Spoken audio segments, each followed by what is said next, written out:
Good afternoon, everyone. Welcome to the Higher Education Employment Advancement Committee. We are going to get going in just a moment. Is it Probst? Is it? Oh, It is. um,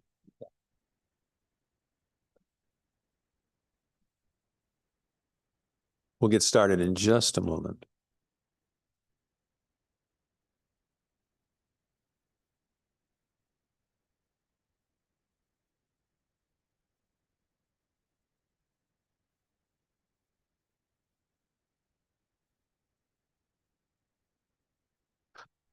All right, we're going to start the meeting here.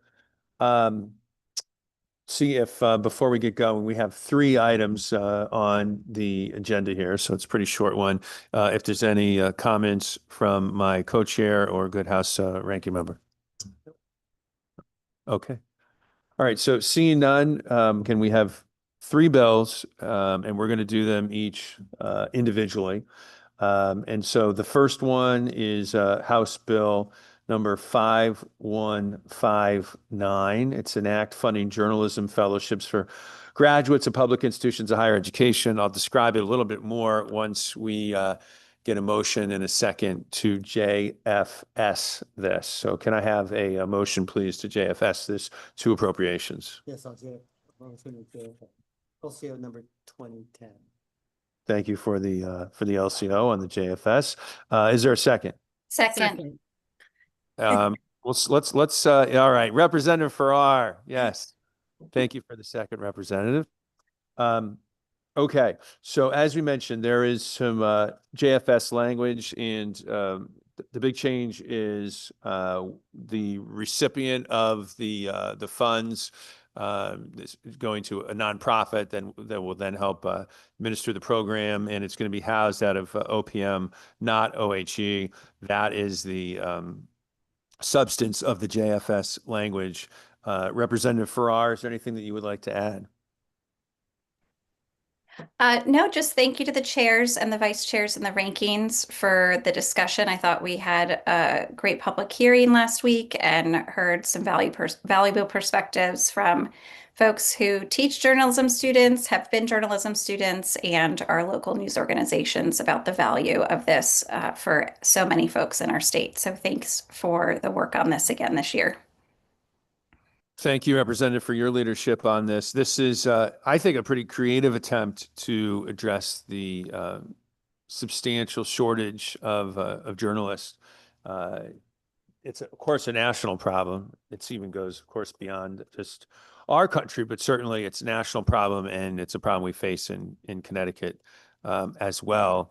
And we have learned, in this committee, especially just the benefits of journalism and of investigative journalism. We acted on legislation a year ago related to, increasing transparency and accountability in the CSU system. And in large part, that we kind of came across as needs for improvements because of investigative journalism. So that's just one example, but there's many of the critical role that they play in our society. So I think that this is a creative attempt, and I applaud Representative Farrar for her leadership on this. And I'll ask if there's any other comments or questions about this legislation before we call a roll call vote. Yes, Representative Branco. Thank you, Mr. Chair. I do have a few questions here regarding this. First, with the substitute language, can you just give some context around what we mean by a nonprofit? Can you just explain what that might mean?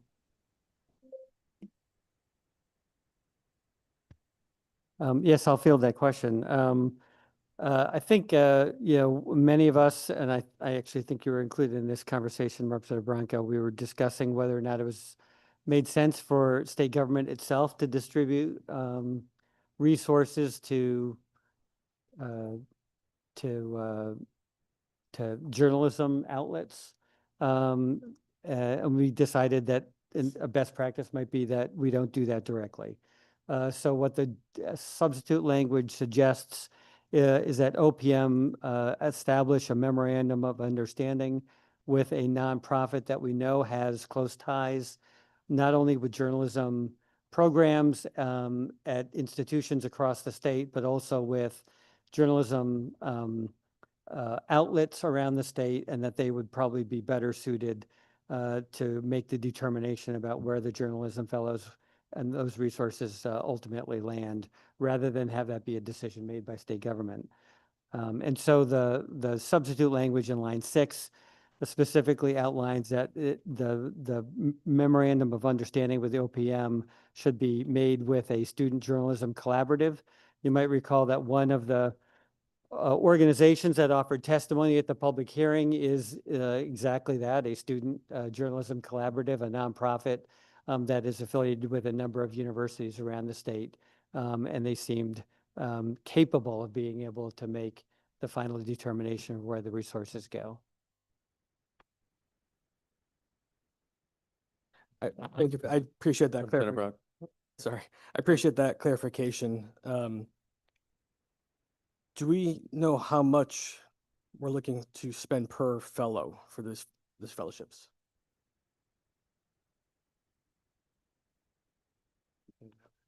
Yeah, thank you, Representative. The bill does not specify. I believe that the amount that was being contemplated is about $10,000 per fellow.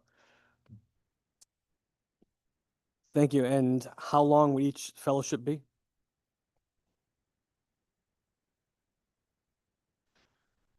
One year, Representative. Okay, so the idea being that each year we would appropriate $120,000 to this nonprofit to fund 12 fellows per year for this cause. That's correct.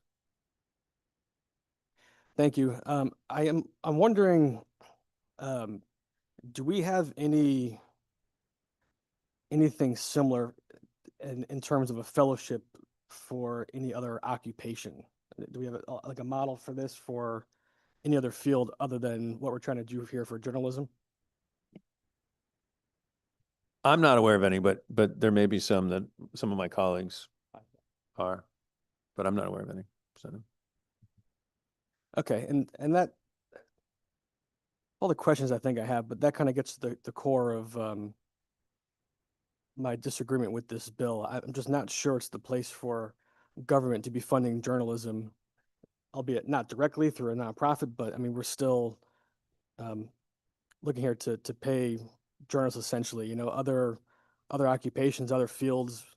There's internships and you know, funded by those particular fields. I don't see why we as a body should be funding journalism directly. So that's my hesitance on this bill, and that's why I will not be supporting it today. Thank you. Thank you, Representative. Representative Farrar. Thank you, Mr. Chair. I just wanted to offer a little thought about really this investment and why certainly it is unique to the journalism field, but certainly why you could say there are similar efforts that we have made as a state in other fields. You know, when you think about us having student teaching opportunities, when you think about us having apprenticeship opportunities that we develop for certain career paths, there's a number of ways that we've tried to really develop a workforce pipeline and at the same time meet the critical needs in our communities for those workers. And I think in recognition of the great value that I know all of us place on the value of local journalism, again, this is a creative way, as you said, Mr. Chair, that we can do this and actually try to both support recent grads, which we do in other fields, and at the same time address a real need in our local economies around local journalism. And I think the fact that other states have taken this on as well truly indicates that this is a unique model that can help serve those goals. So thank you, Mr. Chair, for the opportunity to kind of speak to those aspects and how we try to address it creatively in other fields. Thank you. Thank you, Representative. Yes, Representative. Thank you. I wanted to voice my appreciation for this concept, especially with its focus on local journalism. I think about an area like mine where there's very little news coverage except for the local online news journal, which is the only way that local meetings get covered, local policy gets covered. And so it's so important that these organizations can thrive and that they're able to have journalists to do the things like get to the local meetings and cover what's happening in City Hall and so on and so forth. And so what we find, especially as there's consolidation in the news market, is that local journalism is in danger. And if this can help to make sure that there's coverage so we can have an informed public, then I think I'm all for it. Thank you. Thank you, Representative Rochelle. Any other? Yes, Representative Acker. Thank you, Mr. Chair. Appreciate the opportunity as always. And I get the idea of what we're trying to do here is in bolster. I think we do that and as mentioned earlier by another representative, teachers, apprenticeships, and other even the childcare apprenticeship that we have now, but it's not segmented into such a individual opportunity of 12 fellows where we do that on the mass. And I think that's maybe where this could go, that if there is a tax credit to the outlet that is providing the news, that they get, hey, if you hire somebody like we do for apprenticeships, like we do for the childcare alignment, something like that, rather than just through a nonprofit. And then this way here, if more news outlets are looking to hire people, they go, oh, wait a minute, we get an opportunity to hire the fellow in the manner that we do the other jobs. So I'm going to be a no on it as it stands, but maybe it's some work that we can do to move it in a different direction. But understand the value that trying to get anybody working is something that I've been working on in this building. And so, but for today, I'll be a no, but maybe there's an opportunity that we look at doing just what I mentioned, opening it up to other opportunities for all. So thank you, Mr. Chair. Thank you, Representative Acker. Representative Farrar. Thank you, Mr. Chair. And through you, Mr. Chair, Representative Acker, I appreciate your comments. And I want to assure you, you're in luck because there was a bill last year and this year proposed for tax credits for our local news organizations. And it will be heard in the Finance Committee. And I hope that it can gain your sponsorship and support. So happy to speak with you more about it at any time, because I think we have to address this issue from all angles. So appreciate the recommendation. Thank you. Yes, Representative Acker. I don't mean to have dialogue back and forth, but Representative Farrar, please send me that information and look forward to looking it over. And if need someone to testify, possibly testify in favor. Thank you. Thank you, Mr. Chair. All right, look at that. Beautiful thing. So we are going to have a friendly amendment to this, to the language, because in line 7 of the LCO number 2010, it mentions that this Student Journalism Collaborative is be affiliated with Southern Connecticut State University. We've since learned, though, that it is not affiliated with Southern Connecticut State University. So I believe that my co-chair is going to propose an amendment to strike Southern Connecticut State University from this bill, correct? Yes, and specifically in line 7, we'll delete the words affiliated with Southern Connecticut State University. Again, I think that if there's a target organization that we're looking for, they're actually affiliated with both public and private universities across the state. That's one of the reasons why I think they make an ideal candidate.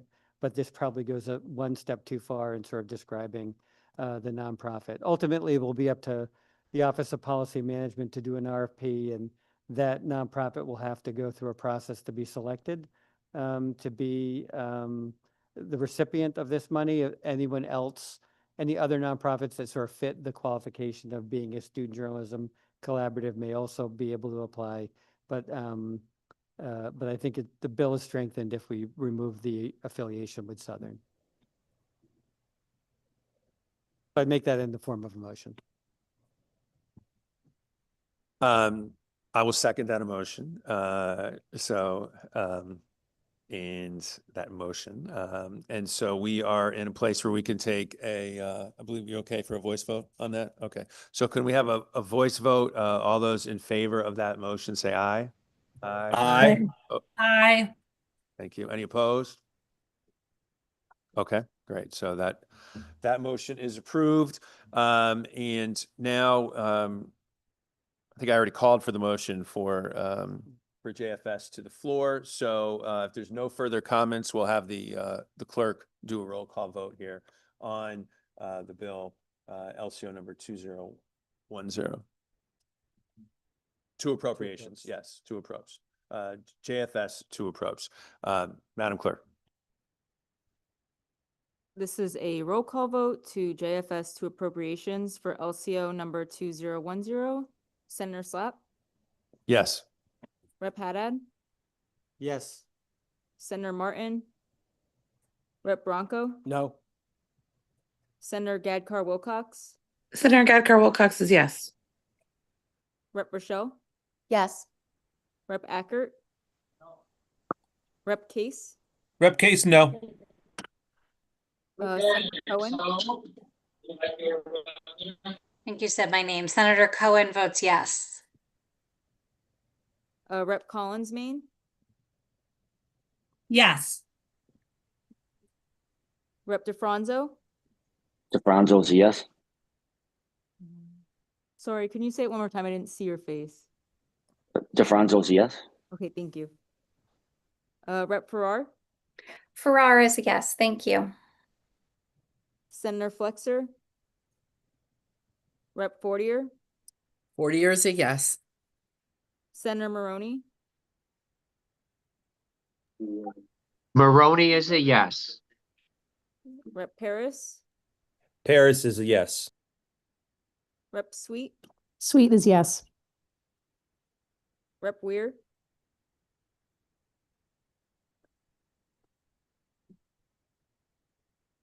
Thank you, Madam Clerk. The votes will be held open until 5:30. So attention for all the members, folks who were not able to vote. We're going to keep them open until 5:30. Next on the agenda here is Senate Bill 8. It's an act supporting graduate students in the state. There is JFS language. Can I have a motion to JFS Senate Bill 8 to the floor? So moved. Okay, I think I have Representative Haddad with the motion. Is there a second? Second by Paris. Okay, Representative Paris, thank you. Senate Bill 8. And I'll just summarize real quickly what the JFS language does and what the underlying language does as well. But as many folks know, the federal grad student loan plus program was eliminated in H.R. 1, which means that eventually, cumulatively, about $90 million in low interest loans for Connecticut graduate students will be going away if we do nothing. And that'll begin to happen as of July 1. And in our public hearing, we heard from many aspiring public servants, nurses, and teachers. And this is not just for them, but we heard from a lot of folks who very passionately want to see something to replace the federal grad student loan plus program so they can be able to secure lower interest loans. So Chesla has come forward with a plan and which would expand access for low interest loans to thousands of graduate students. And that's really what SB 8 is all about. The JFS language expands the bond authorization from just to go to 1 year. So the 10 million that is contemplated in the original bill just gets us through 1 year. And so by adding a second year of the program, which is an additional 20, what it would do is not have us kind of racing a year from now to replenish the funds, and it would give some kind of reliability, some predictability, I should say, to grad students, that they wouldn't get the rug pulled out from them in the second year, and that we'd also have this available for incoming graduate students. So that's the idea behind the JFS language is to give a little bit longer of a runway here before we have to come in and fund it again. So with that, I'll see if there's any questions or comments from my colleagues. Representative Branco. Thank you, Mr. Chair. I do want to just take a minute to compliment and credit Chesla for this idea and kind of swiftly seeing the gap from the federal bill passing to creating a solution that we can implement on the state level. Because obviously we want our students to be able to have the same access to low-cost loans. And a program like this, I like because it takes some initial upfront funding through our bonding, but ultimately the loan system will repay itself back. So it's going to become self-sustainable. So I think it's a clever idea to take the lead on this and fill those gaps as a state to make sure our students have access to the same sort of low-cost loans that they have through the Grad Plus program. I do just want to, for discussion's sake, I believe that if we're going to use state money for this benefit, I still have the belief that this should benefit Connecticut in the long run. And I talked about it a little bit in the hearing, but for discussion's sake, I would like to continue the discussion about tying a residency requirement to students who take advantage of these loans, whereby they would have to live in the state, live and work in the state for a minimum 5 years after graduating. I think it's potentially a good tool for recruiting if there's students from other states who now fall in the gap and their state is not also implementing a similar program. It might be a good recruiting tool to bring in students from out of state. But with that being said, I think that using the state money for the low-cost loan, that we should not be inviting students from out of state to come to school here for the cheaper rate just to immediately leave and join the workforce somewhere else. And particularly some of the fields that we mentioned is benefiting most would be our nurses and social workers, and we know there's a high demand within our state alone in these fields. So I think we can use this as a tool not only to help our students, but to help our state on the back end by requiring that, it was 5 years after graduation to live and work in the state, and you'll get the low-cost loan. So I'm not prepared to introduce an amendment now, but I hope that maybe we can have this discussion moving forward and potentially see a change on the floor. But I will support this today. I think it's a good idea, and I credit Chesla and the committee for such swift work to make this all come together at this point. Thank you. Thank you, Representative Branco. Let me just kind of quickly respond, and then I know Representative Paris has his hand up, and we'll go to him right after.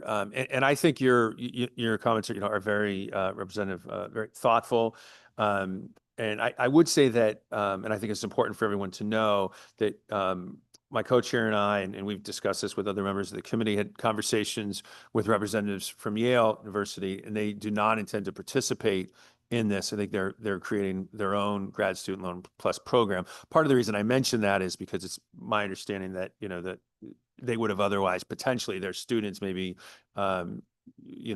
utilize this program quite a bit. So, and I mentioned that as well in response to Representative Branco's comments because, I don't know the statistics off the top of my head, but I think that Yale graduate students, when compared to, let's say, students from one of our public universities, would be much less likely to stay in the state, right? So I think that already, especially if you take the Yale graduate students out, the vast majority of those who would benefit from this program are Connecticut residents who plan to stay in Connecticut. Just the second thing I would add is that it's important, I think, to stress that this is a loan, not a grant. So if we were, if this was just a straight up grant, I think it would be probably even stronger argument, right? Or a stronger argument to say maybe there should be some kind of residential requirement. But considering that this is already a loan that has to be paid back, I think in this case, the residential requirement or some type of, penalty 5 years down the road is not necessary for this piece of legislation. But I do get what you're getting at, Representative Bronco, and understand your concerns. Representative Paris.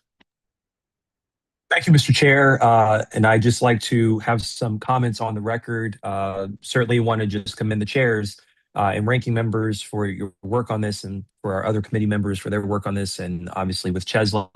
I think it certainly goes without saying that at a time right now where student loan and student debt burdens are at historic levels across our country, and the federal policy that has been introduced gives us a lot of uncertainty. I think that this bill and the intent of it certainly provides a targeted and timely investment in our state's students, that we can help them to continue their graduate education in an accessible and affordable way, sir. I do also believe one thing that we would be achieving by enacting this is prioritizing access to low interest graduate loans for low income, or therefore marginalized communities across the state, whether it varies from their geographic region, whether it varies from gender, race, whatever the case may be, but that they have the access to attain any resource or support that would help them to continue their education, which we know is really important at this time because it will only strengthen our workforce, especially in a state where it is one of the safest states and healthiest states for families and for women and for children. It is important that we continue down that road with the support. The one thing that I hope that we all can come around and coalesce around one day is that higher education just is not expensive to undertake whatsoever. And I know that that is the ultimate goal, but this is obviously a resource that will help us to fix that problem as we hope to realize that dream one day. So I just want to, once again, just share some comments in support of this, sir, in hopes that it will continue to help our professional career folks in our state to continue their academic careers. Thank you. Thank you, Representative Paris, and thanks for all your leadership on the student loan issue as well. Representative Haddad. Thank you, Mr. Chair. Just a couple words about the importance of this legislation. Certainly I think that many folks were very concerned when they saw that the federal government was ending the Grad Student Plus loan program, because so many students rely on that program as an affordable and accessible way to ensure that they can afford to go to graduate school. And that's, a doorway to a number of occupations that are meaningfully deficient in Connecticut. We're talking about, greater need in Connecticut for social workers, for teachers, for nurses, for physical therapists, just to name a few. And the list could go on quite extensively. And we saw that in the public hearing testimony, where there were lots of constituencies for occupations or occupational affiliate groups that said that they were deeply concerned about the pipeline for students into their professions should affordable ways to go to graduate school to obtain the graduate degrees that are necessary to fill those jobs be curtailed. So this is incredibly important. It's also important, especially to first generation and low income students, because so many of them don't have credit ratings that assure lenders that they are worthy of those loans. And so what tends to happen is when you don't have a strong credit rating is that you're charged higher interest rates. This flies a little bit in the face of what we know about graduate student loans, which is that the default rate is really very low, and that the federal government has been able to run this program and to run it well and without incurring losses. And so what I think is really happening is that Washington is really privatizing the system of loans, but not in a manner of way that would ensure that every graduate student, without respect to their credit history or their wealth or means, is assured that they can get a loan in the same way they could from the federal government. And that's why I think government action here is required. We simply don't know if the private market would provide affordable, accessible loans to all of the students that currently take advantage of the federal loan program. And I think they're a safe bet, and I think that this program will prove that they're a safe bet. And in fact, it's not just that they're individually advantaged, but the state will be advantaged because we will be making sure that we have a pipeline for so many of the occupations that are in high need. And so my interest is first and foremost for students and for individuals who are looking for these loans, but I am also mindful of the fact that our institutions are also on their own very important to our state. We know about the economic impact of the University of Connecticut to our state. It's an $8 billion economic impact. We have similar impacts across our public universities, and even our private institutions certainly provide a positive impact across the state. And so as constituents themselves, we need to make sure that they have a ready and steady flow of graduate students that can afford to go to their institutions. And it's only for that reason, I think that the clawback provision that Representative Branco suggested should be thoughtfully considered, because it's the institutions themselves that will benefit from students coming from out of state, and they may leave. But those institutions will benefit from having those students here and providing them with an education here. Those graduate students are the ones who conduct research at research institutions. Those graduate students are the ones that teach a number of undergraduate courses. And so they are an integral part of a very complicated system of post-secondary education.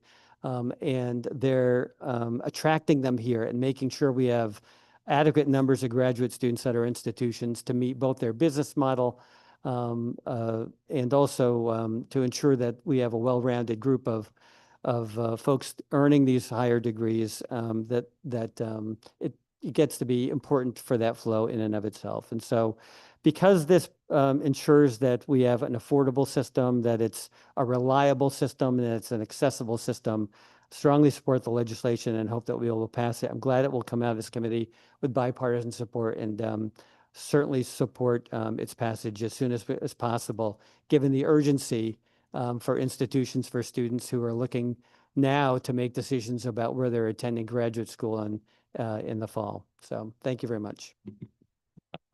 Thank you, Representative. Any other comments? No? Okay, so Chesla tells us, at least this is the latest that I've heard, that Connecticut may be the first state in the country to do this. So let's make some history. And Madam Clerk, if you would call the roll for Senate Bill 8, LCO with, I should say JFS, and it's going to the floor, and the LCO number is 2010. Madam Clerk. I'm sorry, 2081. 2084. I'm looking at the wrong one, I guess. Okay, 2084. Thank you. Madam Clerk. So this is a roll call vote to JFS to the floor, LCO number 2084. Senator Slapp, Yes. Rep. Haddad, Senator Martin, Rep. Bronco, Yes. Senator Gadkar Wilcox, Senator Gadkar Wilcox votes yes. Rep. Rochelle, Yes.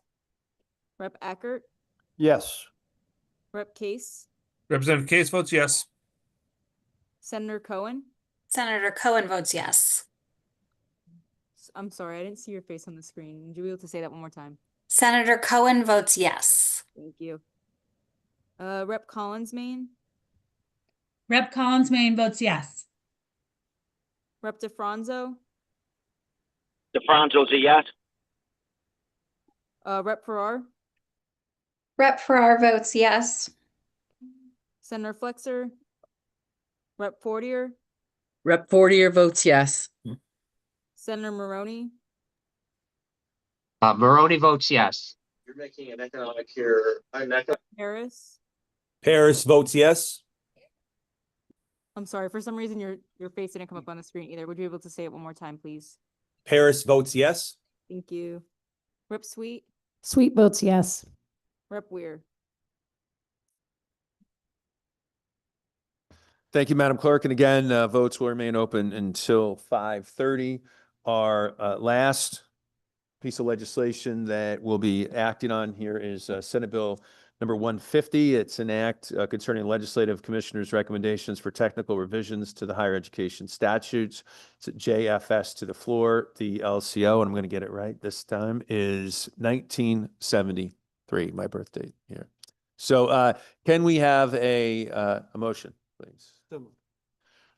Representative Haddad. Anyone else? Can we have a second? Representative Rochelle. Thank you. Brief description, and there is JFS language, as I mentioned. Mostly this is punctuation and technical changes. There was a change, though, to the Charter Oak scholarship, which was, I believe, kind of subsumed into the larger Roberta Willis, because it said it was part of the Roberta Willis program. So those are the only changes that are contemplated. Again, it's a technical bill, and we'll see if there's any comments or questions on the bill, Senate Bill 150. Okay, seeing none, I will ask the Madam Clerk for a roll call vote on Senate Bill 150, JFS to the floor, and the LCO is 1973. Madam Clerk, if you could call the roll, please. This is a roll call vote to JFS to the floor, LCO number 1973. Senator Slapp, Yes. Rep Haddad, Senator Martin, Rep Bronco, Senator Gadkar Wilcox, Senator Gadkar Wilcox votes yes. Rep Rochelle, Yes. Rep Ackert, Rep Case, Rep Case votes yes. Senator Cohen, Senator Cohen votes yes. Rep Collins Maine. Yes. I'm sorry, could you say it one more time? Yes, I vote yes. Thank you. Rep DeFranzo. DeFranco's yes. Thank you. Rep Farrar. Rep Farrar votes yes. Rep Farrar votes yes. Thank you. Senator Flexer. Rep Fortier. Rep Fortier votes yes. Give us a sense of Senator Maroney. thinking about Maroney votes yes. terms of their interests might Rep be. Paris. Representative Paris votes yes. I'm sorry, you didn't show up on the screen. I'm so sorry. I don't know what's going on. Rep Paris votes yes. Thank you. Thank you. Rep Sweet. Yes. Rep Weir. Thank you, Madam Clerk. So we will stand in recess until 5:30. So votes will be open until then. And our next meeting that we're going to have is a public hearing, which is scheduled for March 5th at 11:30. All right, that should do it. Thanks, everybody. Have a great rest of your day.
Hi, Madam Clerk. Hello. So we have four votes today, I guess. Okay. One was an amendment on SB 5159, which was a voice vote, but we voted on HB 5159, which was a JFS to appropriations, with Mhm. LCO number 2010. Yes. Okay. Then we had SB 8, which was a JFS to the floor, LCO number 2084. Yes. Okay, and SB 150, JFS to the floor, LCO number 1973. Yes. Okay, that's everything. Thank you very much. Have a great All day. right, thanks, you too. Bye. Bye.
Hi, Senator.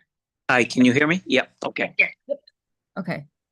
All right, so we had 3 bills. The first one was HB 5159, which was to JFS to appropriations with LCO number 2010. And that's the Oh, sorry. journalism? Yeah, that was the journalism one. Well, let's go to the other ones. We'll come back to that. Okay. So SB 8, which was for graduate students, that we did JFS to the floor, LCO number 2084. Yeah, yes. Okay. And then we had SB 150, which was the LCO, what was it? It was, I have it right here.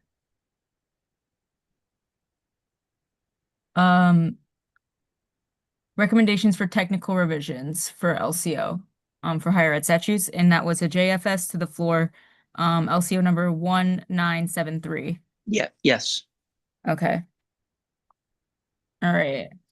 Going back to the other one. Yeah. So that one was funding journalism fellowships for graduates of public institutions of higher education. Okay. I voted yes on this last year. So I'm gonna be, I was thinking about changing my mind on that. But I'm gonna say yes, and I'm gonna say yes, and then take it up. I'll take it up with my caucus. Okay. All right. So that's All right. everything. Yeah, thanks. Bye. Thanks. Bye.